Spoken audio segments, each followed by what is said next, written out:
Okay, good evening and welcome, everyone.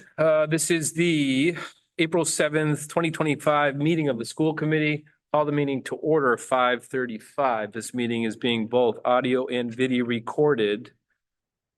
And if we could start off today with a roll call, Emmanuel, if you could start us off, please. Manuel Garcia, student representative. Heather Brown, Director of Curriculum. William Strother. Amy. Antonella Rochella. Gregory Thompson. Gordon Smith, Superintendent of Schools. Sarah Trulio. Pamela Blair, Assistant Superintendent for Business. Samantha Velasquez, Secretary. Okay, thank you all. We have minutes for approval. I'd take a motion, please. Move to approve the March 24th, 2025 executive session meeting minutes. Motion made by Sarah, Second. second by William. Discussion. All in favor, say aye. Aye. Aye. Those opposed, nay. That motion carries 5-0. One more, please. Move to approve the March 4th, 2025 regular session meeting minutes. Motion made by Sarah, Second. second by Antonella. Discussion. All in favor, say aye. Aye. Aye. Those opposed, nay. That carries 5-0. Samantha, thank you for those. Committee and subcommittee communications. Emmanuel, would you like to start with that, please, too? Only thing I have is that on April 23rd, the high school is participating in a school versus school competition sponsored by Chick-fil-A. The idea is to have the most mobile orders, and there's 9 different high schools participating in this fundraiser. The idea is to get the most mobile orders out of all of them. And the winner of that fundraiser will get a donation of $2,500 to their school, along with lunch for all students and staff. Wow. Wow. And that's during break, so it's not gonna inundate the class. Exactly. Okay. Great, thank you. William. Nothing to report. Okay, Amy. Just wanted to quickly share that I was able to attend one of the music in our schools assemblies held at the high school last week in the evening. And I just wanted to recognize what a tremendous job the music educators did, not only on organizing that performance, but just in general. It was fantastic. Excellent. Thank you. Antonella. Nothing at this time. Sarah. Not today. Okay, we will move along then. Thank you. This is an opportunity for visitors to address the committee. If there's anyone who wishes to address the committee, now would be the time to do so. Seeing none, we will continue on. You have someone online? No, I was just making sure. Amy had Okay. it. Okay.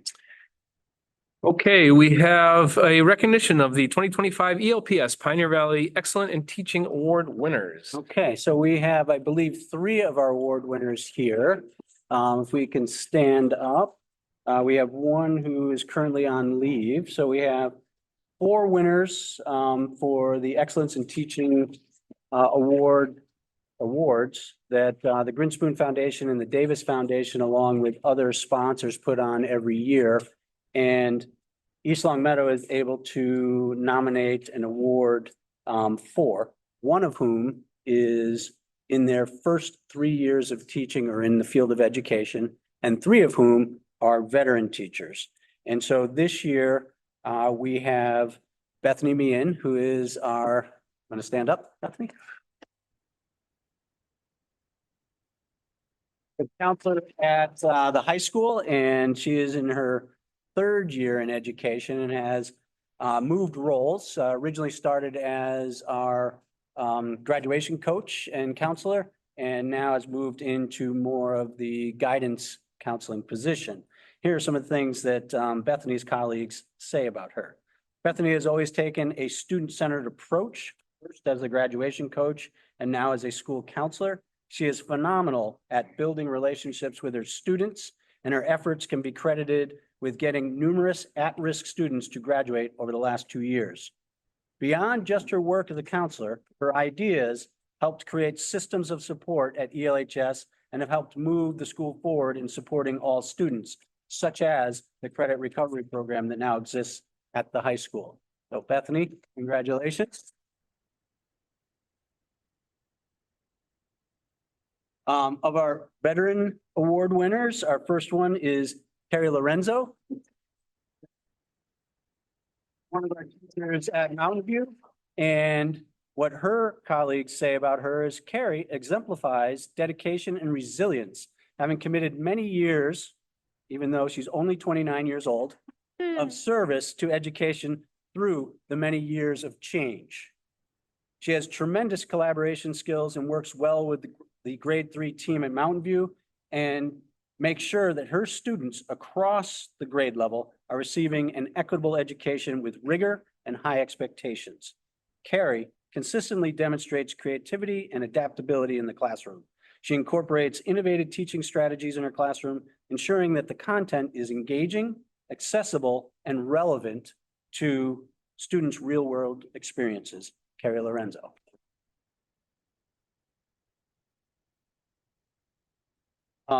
Next up, we have Karen Perkins from Birchland Park Middle School. Karen is one of our PE teachers at Birchland Park Middle School, and her colleagues say this about her. Karen is the first person to make sure that every student is comfortable in a PE setting. And this can be extremely challenging when you are at a middle school, in a middle school setting.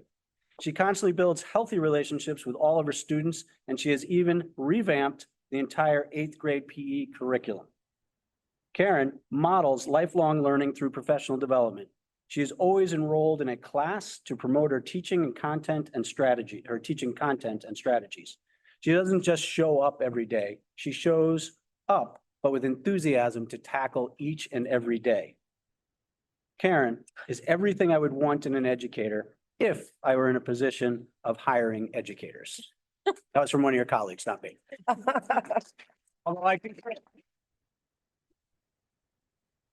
And not able to be with us here tonight, but our 4th winner is Nicole Morrissey, who is a special educator at Birchland Park Middle School, and her colleagues say this about her.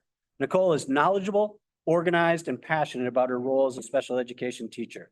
She establishes meaningful relationships with her students and families. She uses data to drive her instruction and meticulously writes and reflects on students' individual education plans. Nicole always goes above and beyond in her daily responsibilities, both inside the classroom and outside as well. She goes above and beyond for all her students, no matter what the circumstance may be, and her professionalism is like no other. So that's Nicole Morrissey. So I'd like to give her another round of applause for Bethany, Carrie, Karen, and Nicole. Not only are they recognized here at school committee, but they also will be recognized with a banquet on May 13th that takes place at the Log Cabin. And that's not only a fantastic banquet, but there are a lot of prizes that come with that, which will be presented that evening. The reminder is here, so I think we're getting some good sound bites into possibly the paper. And we did send out I don't know if you received it, we did send out a media news release, oh, and you would like to do a photo? Can we recess for 5 seconds to do a photo? Yep. Yeah. Can we're missing one person though, but we would like to do it. Okay. Where would you like to stay, Jess? Wherever you would like. Not really our Just have the usual. That would be fantastic. Yeah. Okay. All right. Do you want to do it over Spartan Square? Right here. Okay, right in front. Yeah. Yeah, let's just right. Trying to give you some background. I'm not.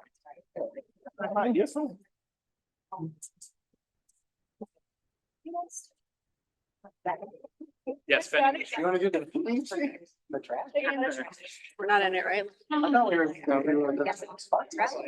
Why don't we do it? We don't want to be in your picture. So No, you're. we're good. Okay. Okay. Or in the bank. Seems odd. I like it one where nobody's blurry. Perfect. Thank you all very much. And congratulations. Thank you all, yeah.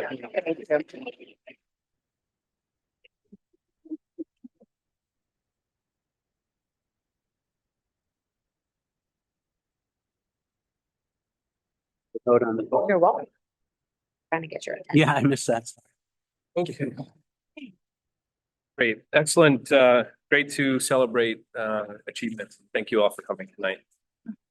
Okay, we will move on now. We have a discussion on the FY budget development process. Okay, so I'll start there. just to kind of recap, so where did we start in the budget process?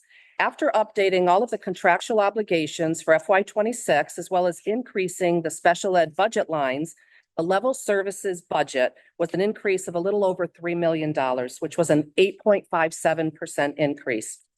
Governor Healy's budget has an increase of minimum state aid from $60 per pupil to $75 per pupil. This amount is then multiplied by the foundation enrollment, which is 2,468 students, bringing the total increase for East Long Meadow for next year of only $185,100. That's only a 1.2% increase.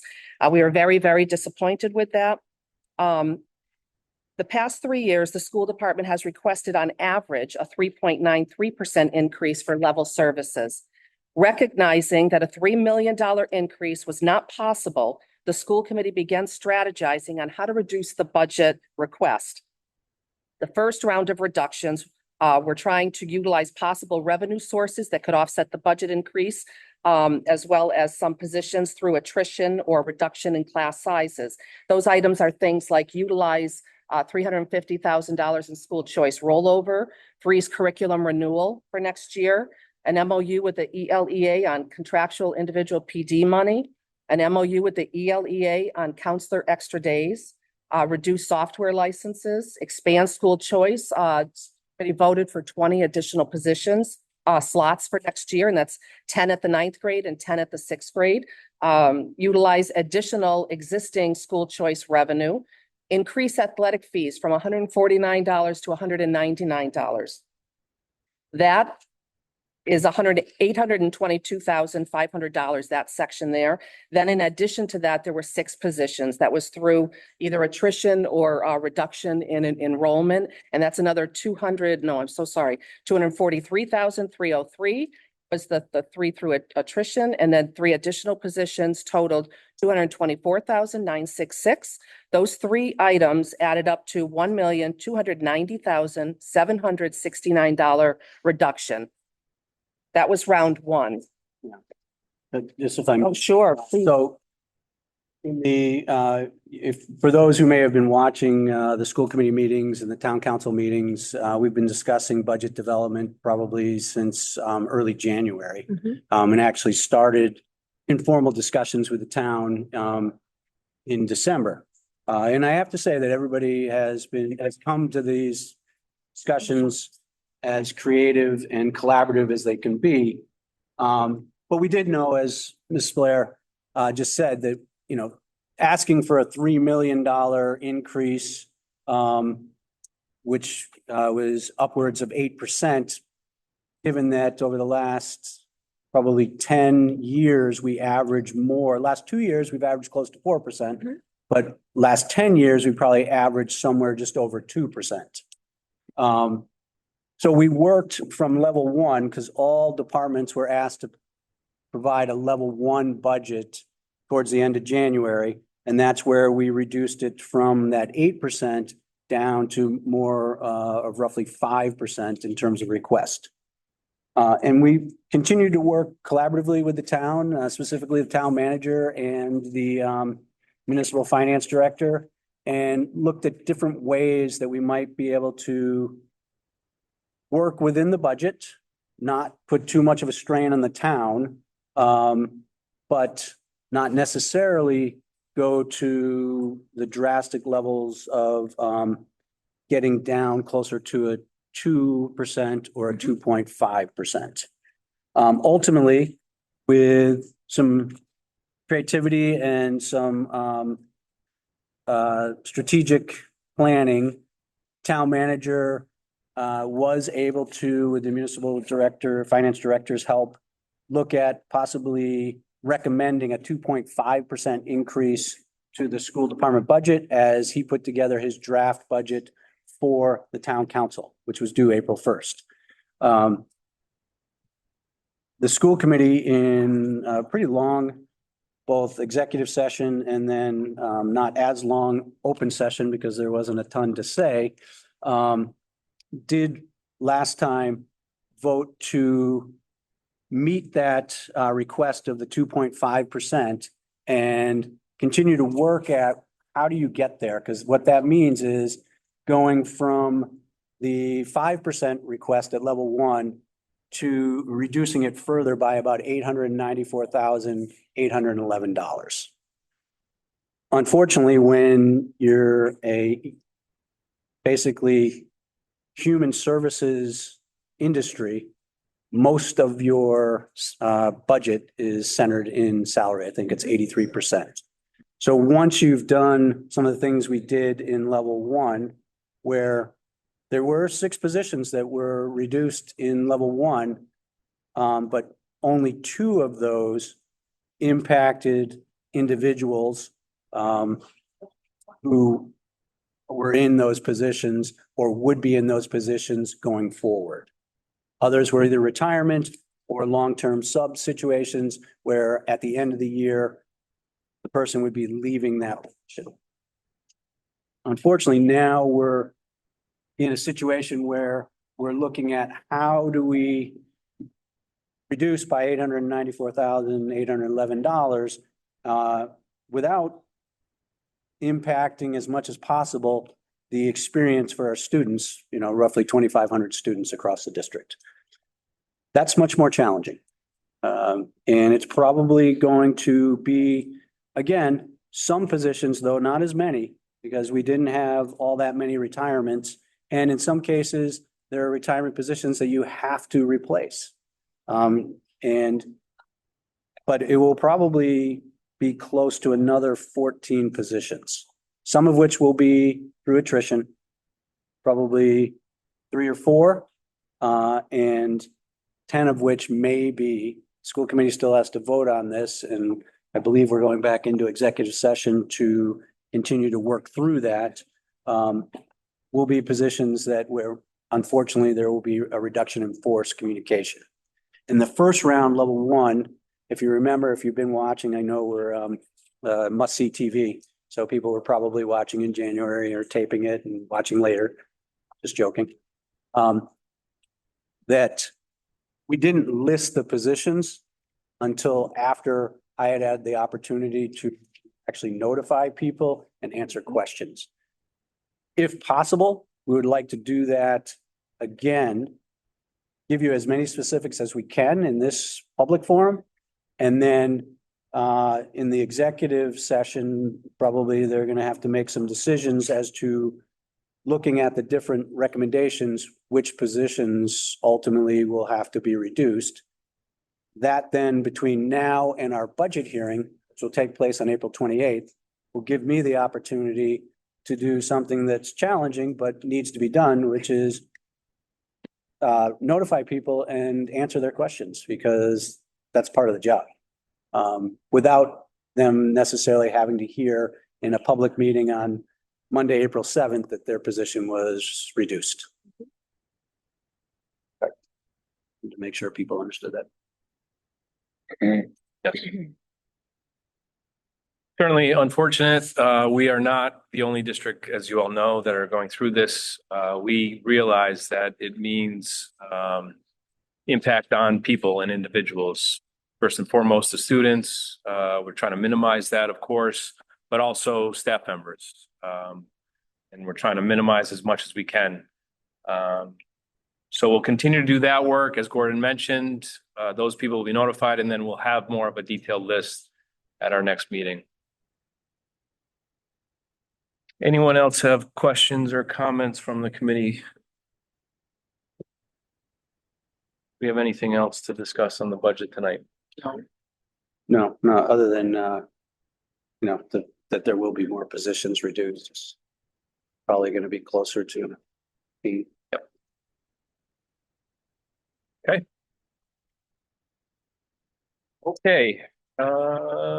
I believe that is the last piece of business for our evening. So if no one else has any other questions or comments, I would entertain a motion to adjourn open session. Still move. Motion made by Antonella. Second by William. Any discussion? All in favor, say aye.